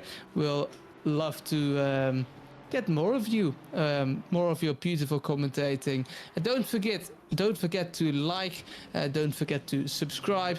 As I said before, we do have a Twitch channel. Go have a look at our social media channels. Our Instagram is pretty active, and on Instagram and Twitter we will show all the highlights, or at least most of the highlights from this race in Split 1. Thank you so much for watching.